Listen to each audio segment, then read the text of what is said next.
Dans cette vidéo, nous allons voir comment résoudre graphiquement l'inéquation f de x inférieur ou égal à 0.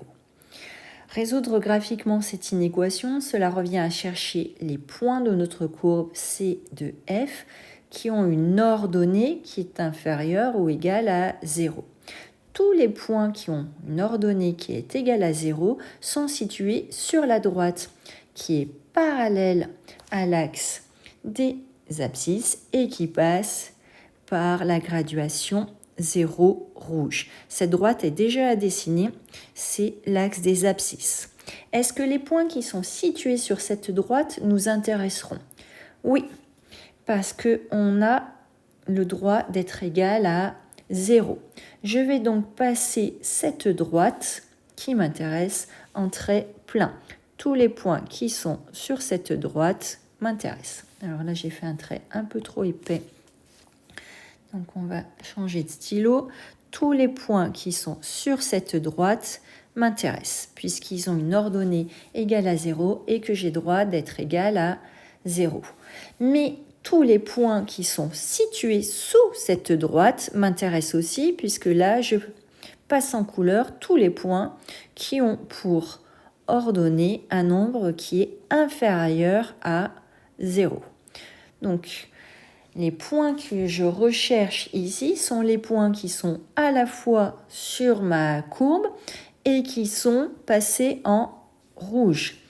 Donc, ce point-là m'intéresse puisqu'il est sur l'axe des abscisses et que j'ai droit d'être égal, f de x a droit d'être égal à 0.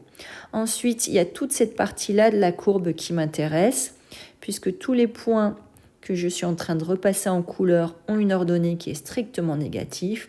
Et enfin, ce point-là m'intéresse, puisque son ordonnée est égale à 0.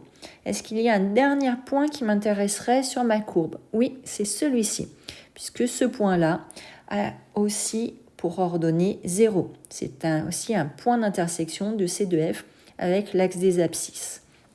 Maintenant que j'ai trouvé tous les points que j'ai passés en rouge, tous les points de ma courbe qui m'intéressent, je vais aller lire leurs abscisses.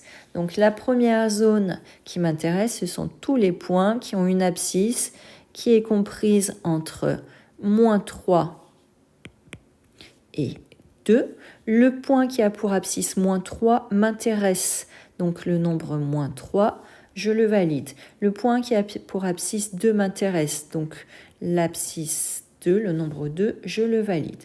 Et enfin, ce point-là, son abscisse vaut 6. Donc, les solutions de mon inéquation sont les suivantes. Il y a tous les nombres qui sont compris entre moins 3 et 2. Moins 3 compris, 2 compris, qui sont solutions de mon inéquation. Mais il y a aussi le nombre 6 qui est solution de mon inéquation. Donc, je vais être obligée d'écrire union 6 écrit entre accolades. On vient de résoudre notre inéquation